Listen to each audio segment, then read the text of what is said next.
JEE 2024 के results, भाई जनवरी के रिजल्ट्स, 150 नंबर पे भी आपकी 99 परसेंटाइल बन रही है एंड 240 नंबर पे भी आपकी 99 परसेंटाइल बन रही है। अब इन दोनों शिफ्ट के पेपर को एक बार उठा के देख लेना, इतना भी डिफरेंस नहीं है भाई कि तुम्हारी मतलब सेम परसेंटाइल के लिए दो शिफ्ट में आपके लगभग 100 नंबर का डिफरेंस क्रिएट हो रहा है। एंड पेपर में तो इतना डिफरेंस नहीं है, फिर इतना ज्यादा परसेंटाइल में डिफरेंस क्यों है ना? How is it fair? ये फेयर कैसे हो रहा है भाई? किसी भी एग्जाम में it's not fair at all. I want to know ये हो कैसे रहा है। I know Andy is not going to watch this video, but I just want to request Andy to stop playing with students' emotion and future. It's not justified at all. अगर अभी भी आप फिर से रीचेक कर सकते हैं, कुछ कर सकते हैं तो करिए। आपने जो भी आपने सिस्टम बनाया है उसे प्लीज कुछ करिए, क्योंकि इट्स नॉट फेयर। लाइक भाई जेई मेंस में 200 नंबर लाना इज नॉट अ मजाक, इज नॉट अ जोक, ठीक है। एंड वो जो शिफ्ट जिसको बहुत आसान कर रहे हैं वो इतनी भी आसान नहीं है। वो जो 150 नंबर पे जिसमें 99 परसेंटाइल बन रहा है उससे कंपेयर करके देख लो। It's not that, I don't know what to say. सुबह से स्टार्टिंग में मुझे लगा कि आई थिंक कुछ तो कंफ्यूजन हो रही है यार। लाइक ऐसे थोड़ी हो सकते हैं कि 240 या 230 पे बनेगा, क्योंकि इस बार पेपर्स में इतना ज्यादा डिफरेंस नहीं था कि कोई बहुत ज्यादा आसान है, कोई बहुत ज्यादा टफ है। लाइक बहुत ही सिमिलर, मतलब थोड़ी बहुत ऊपर नीचे देखने को मिले थे। अब इसके लिए 100 नंबर का जंप देखने मिलेगा, it was really not expected. There are students in my mentorship, एक बच्चा है, दो ऐसे बहुत बच्चे हैं यार, मैंने देखा है उनको लिटरली घोड़े बीच के मेहनत करते हुए, बहुत ज्यादा मेहनत कर रहे हैं, है ना। उनके एग्जाम देने जा रहे हैं, उन्होंने सोच लिया अच्छा ठीक है मेरे 200 नंबर आ रहे हैं, अब तो यार मतलब 100% 99 परसेंटाइल तो आ ही जाएगी। एंड 200 नंबर ऑब्वियसली स्कोर करना is not a joke. Even वो परसेंटाइल की भी शिफ्ट में तुम जाके देख लो, पेपर हलवा नहीं था, है ना। एंड सडनली फिर एनडी तुम्हारा रिजल्ट निकालता है, किसी और परसेंटाइल पे उतने पे ही 99 से बहुत ऊपर परसेंटाइल बन रही है एंड तुमको मिलती है 96 and 97 percentile. Okay, wow, very good. अब ये चीज यार पेरेंट्स को कौन समझाएगा बच्चों के, है ना। ये चीज उनको कैसे समझ में आएगी कि इस टाइप की चीजें हो रही हैं। आई डोंट नो, मैं सुबह से बहुत ज्यादा परेशान हूँ। तुम्हारे सामने ये देखो, लाइक 99.9% एक्यूरेट है, ठीक है। ये जो तुम्हारे सामने दिख रहा है मार्क्स वर्सेस परसेंटाइल का डेटा, ये डायरेक्टली स्टूडेंट से लिया गया है। जो भी मैंने रेंज लिखी है, इस रेंज के अंदर तुम्हारी जिस भी शिफ्ट में 99, 98, 90 तक की परसेंटाइल आई है तुम्हारे सामने है। इसका पीडीएफ मैं तुम्हें अपने टेलीग्राम चैनल पे दे दूंगी, उसका लिंक वगैरह डाल दूंगी, पीडीएफ देख लेना। बट क्या ही करोगे यार देख के। But you can clearly see कि एक जगह पे 240 पे बनी 99, एक जगह पे 150 पे ही बन गई, है ना। कट ऑफ क्लियर करने के लिए तुम्हारे एक जगह पे 70 नंबर लेके आओ, तुम्हारी कट ऑफ क्लियर, एंड दूसरी जगह तुम 140 नंबर लाने के बाद भी you are not qualified for JEE advance. Wow.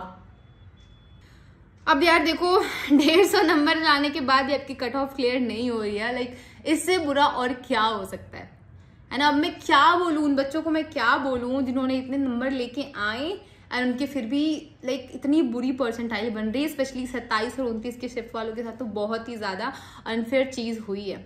अब देखो जो होना था वो हो गया है। अब इस टाइम पे तुम उसको अपनी डेस्टिनी, है ना, किस्मत मान के और बैठ जाओ और कुछ नहीं कर सकते। बैठने का नहीं बोलूंगी, आगे करना ही पड़ेगा। लेकिन इस चीज को लेके अब और बुरा फील मत करो। जस्ट सोचो कि ये तुम्हारी किस्मत थी, है ना। और जस्ट अभी जो भी तुम्हारा करेंट स्कोर आ रहा है उसको तुम अभी कुछ चेंज भी नहीं कर सकते, है ना। Let's see NTA do something, but मुझे तो नहीं लगता, मुझे अब कोई उम्मीद नहीं उनसे कि वो कुछ भी करने वाले हैं। बट अगर वो कुछ करते हैं इतना ज्यादा डिफरेंस देख के तो ये अच्छी बात है। मैं उनसे रिक्वेस्ट करूंगी कि वो करें, बट लेट्स सी क्या होता है। बाकी देखो ठीक है, इस बार तुम्हारी किस्मत बुरी थी, बट आगे ऊपर वाला भी है ना। इतनी तो किस्मत खराब नहीं होगी कि अगली शिफ्ट में भी कुछ ऐसा तुम्हारे साथ हो जाए। इतना होने के बाद एटलीस्ट एनटीए को इतनी समझ आ जानी चाहिए कि आगे वो एटलीस्ट पेपर बैलेंस करे या फिर शिफ्ट बैलेंस करे। कुछ तो यार इधर उधर है, तभी इतना बड़ा डिफरेंस है, क्योंकि पेपर में इतना भी डिफरेंस नहीं था। I am repeating it again again, क्योंकि मेरा दिमाग बहुत खराब हो चुका है ये चीज देख के। अब देखो अभी छोड़ो, जो हुआ वो हुआ, लेट्स टॉक अबाउट अभी तुम्हें क्या करना है। देखो तुम कुछ नहीं कर सकते अभी, हार्डवर्क करने के अलावा, फिर से उसी तरह खुद को घिसने के अलावा तुम कुछ नहीं कर सकते। आई नो कि कहना बहुत आसान है, बहुत लोगों का मोटिवेशन अभी डाउन हो रखा होगा कि इतना करने के बाद भी मेरे साथ ही ऐसा क्यों हो रहा है, मुझे ही ऐसा क्यों हुआ, मेरी ही परसेंटाइल इतनी डाउन क्यों हुई।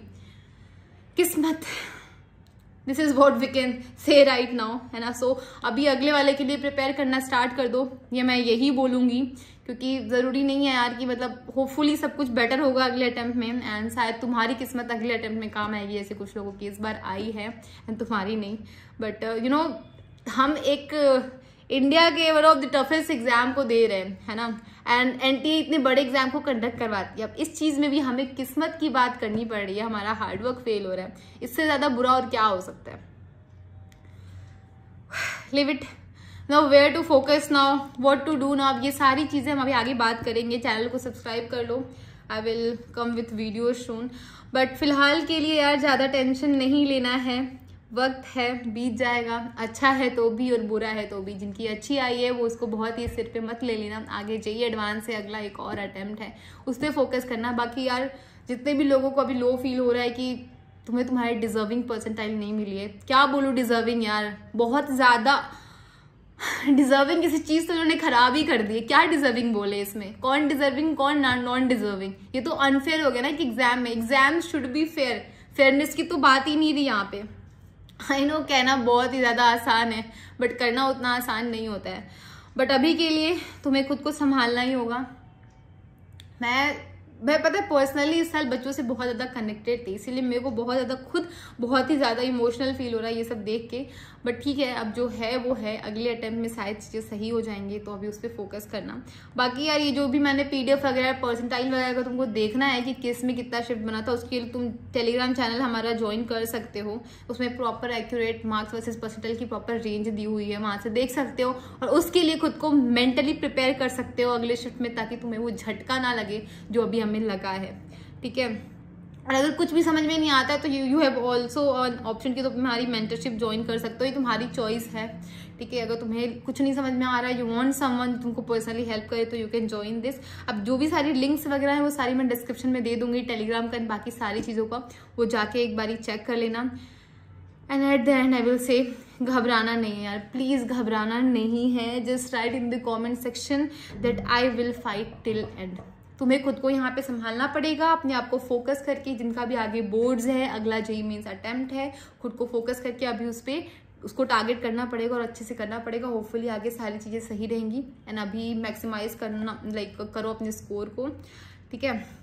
तो just right in the comment section I will fight till and. देखो यार कोई नहीं तुम्हें समझा सकता, मैं इतना बोल रही हूँ, तुम्हें भी ये चीजें नहीं शायद समझ में आएगी, तुम्हारे पेरेंट्स, तुम्हारे भाई बहन शायद कोई भी कितना बोल ले, तो तुम खुद को समझाओगे नहीं, तुम्हारा ये मन समझने नहीं वाला है। और अगर तुम यहाँ पे लो फील करोगे ना, तो आगे तुम्हारे लिए बहुत दिक्कत होने वाली है। तुम्हें खुद को समझा के वापस से वो एनर्जी लानी पड़ेगी। I know it's difficult but you have to do this.